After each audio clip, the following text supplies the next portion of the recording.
ধন্যবাদ। আমি দু তিনটে কথা আগে আলোচনা করে নিই, কেননা বিষয়গুলো এসছে, সেইটার সঙ্গে এটা সম্পৃক্ত হবে। আমি প্রথমে বলি যে ভারতের সঙ্গে বাংলাদেশের যে বর্ডার, সীমান্ত, সেটা হচ্ছে 4,000 কিলোমিটারের উপর। পশ্চিমবঙ্গের সঙ্গে বর্ডার হচ্ছে 2,200 কিলোমিটারের বেশি, 2,217 কিলোমিটার। আমাদের হিসেবে আমরা দেখতে পাচ্ছি যেটা, ভারতের প্রতিবেশী পাকিস্তান, বাংলাদেশ, নেপাল, এখন নেপাল, ভুটান,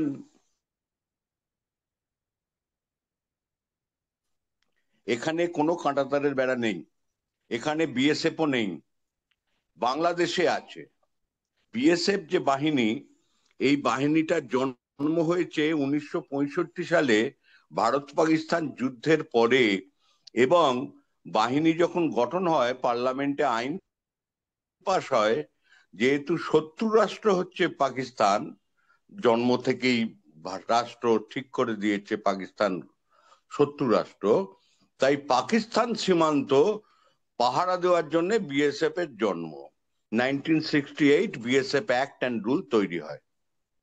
এইবার 1971 সালে বাংলাদেশ হয়ে গেল, যাতে ভারতের অবদান যথেষ্ট ছিল। তৎসত্ত্বেও 1971 থেকে যেটা প্রতিবেশী রাষ্ট্র, সেখানে কিন্তু বিএসএফ থেকে গেল, বিএসএফ আর সরল না। নেপাল, ভুটানে, নেপাল থেকে ইন্ডিয়া, ইন্ডিয়া থেকে নেপাল, আপনি কিন্তু রাত্রির বেলাতেও উইদাউট পাসপোর্ট, উইদাউট ভিসা আপনি যাতায়াত করতে পারেন। প্রচুর নেপালি ভারতে, প্রচুর ভারতীয় নেপালে, ভুটানে আছে, যায়, ব্যবসা করছে, সারা জীবন রোজগার করে টাকা নিয়ে আসছে বা টাকা নিয়ে যাচ্ছে, এসব ঘটনা আছে। কিন্তু ভারতের সঙ্গে বাংলাদেশের সম্পর্কটা এই রকম বৈরিতা সম্পন্ন, এটার কারণ আমার হিসেবে একটাই মাত্র কারণ হতে পারে। সেটা হচ্ছে বাংলাদেশ 71 সাল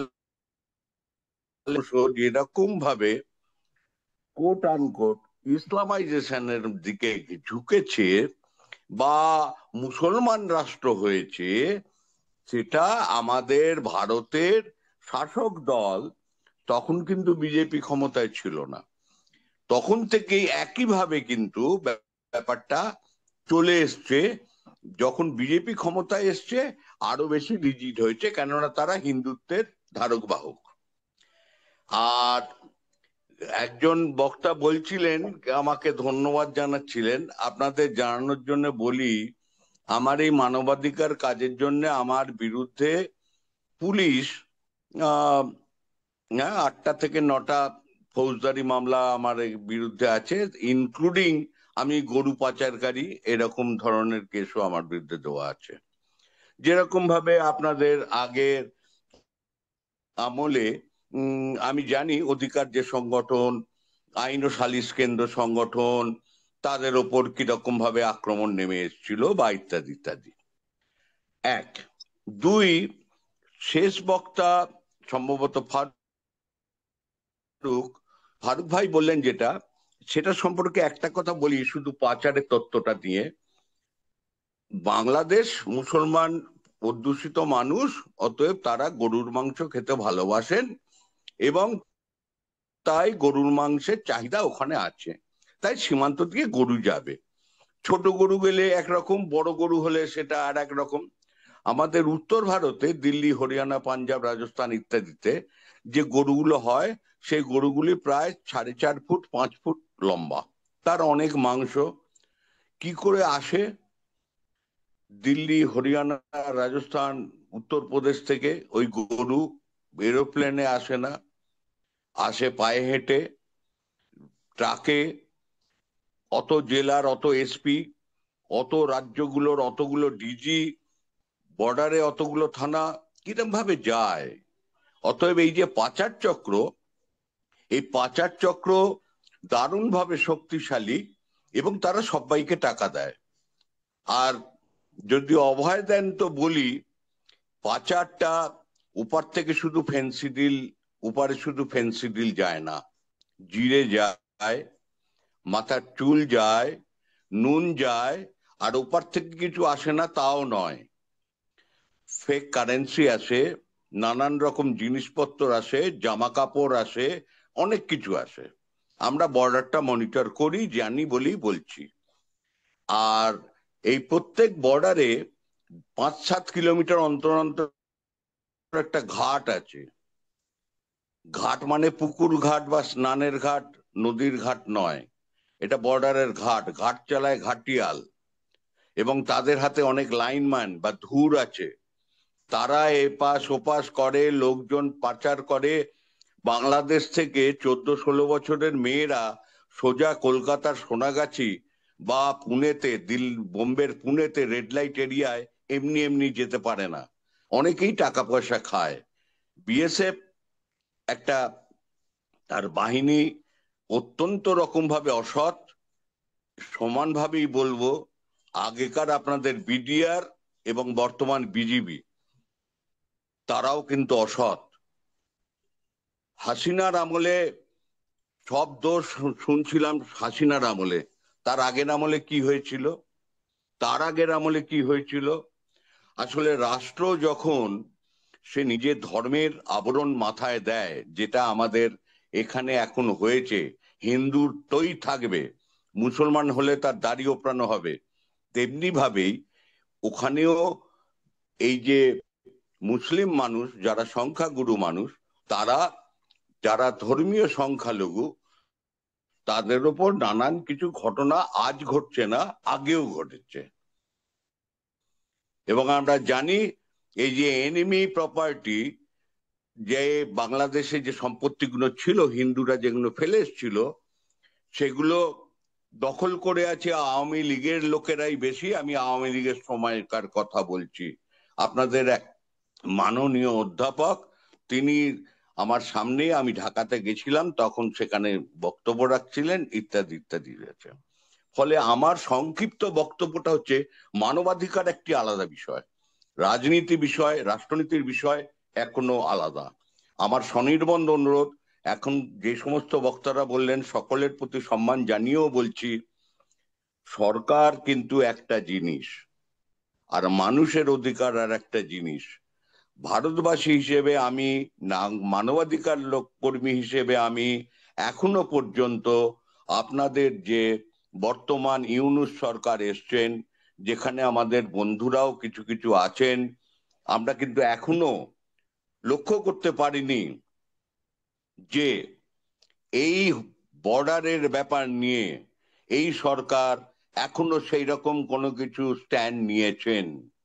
কিছু মুখের ভাষণ আসছে, খবরের কাগজে কিছু রিপোর্ট আসছে, আপনাদের আজকের সংবাদপত্রগুলো দেখছিলাম, অনেকেই ফেলানি নিয়ে নানান কিছু বলছেন, করেছেন, সকলকেই সম্মান দিয়ে বলছি।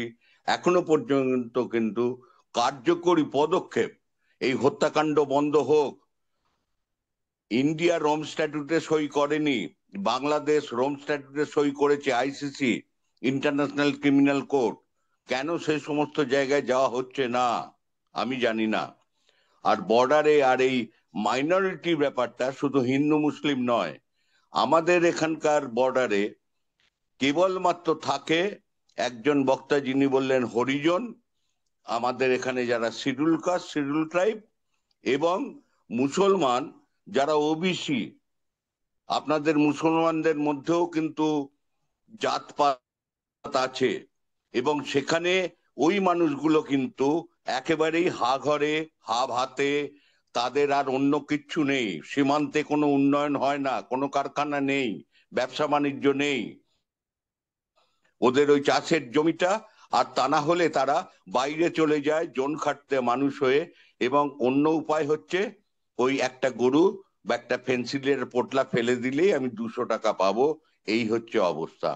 এই জায়গায় আমাদের সকলকার মিলে কাজ করা উচিত, মানুষের চেতনা নয়, সরকারকে বাধ্য করা উচিত আন্দোলনের মধ্যে দিয়ে, যেন একটা জনমুখী নীতি তারা গ্রহণ করে। আমার এইটুকুনি বলার। ধন্যবাদ। কিরিত রয়, আপনি বর্তমান ইন্টারিম আচ্ছা, গভর্নমেন্টের কথা ধন্যবাদ। বলছেন।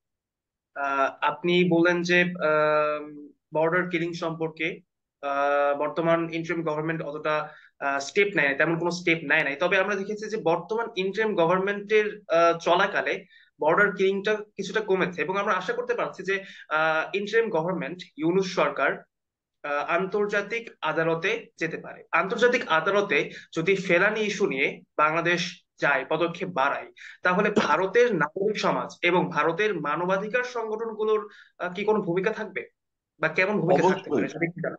আমি ব্যক্তিগতভাবে মাসুম বলে সংগঠনটির সম্পাদক। আমি সারা ভারতে নির্যাতন বিরোধী যে নেটওয়ার্ক আছে তার সঙ্গে আমি যুক্ত। আমি ফোরাম এশিয়া বলে একটি সংগঠন আছে তার সঙ্গে যুক্ত। ওএমসিটি বলে একটা জেনিভার সংগঠন আছে তাদের সঙ্গে যুক্ত। অনেক সংগঠনই, এমনকি রাষ্ট্রসংঘের মহাসচিবও এই বিষয়ে বক্তব্য রেখেছেন। আমার মনে হয় যে এই ব্যাপারে যদি বাংলাদেশ সরকার উদ্যোগ নেন, অন্ততপক্ষে ভারতের রাষ্ট্রদূতকে ডেকে পাঠিয়ে যে এই অবস্থা বন্ধ করতে হবে এইটা যদি বলতে পারেন, তাহলেও বুঝবো যে কিছুটা কাজের কাজ হচ্ছে। সেই রকম কোনো ঘটনা সেই এরশাদ বা তার আগের আমল থেকে আমরা এখনো অব্দি দেখতে পাইনি। এটা আমাদের যন্ত্রণা।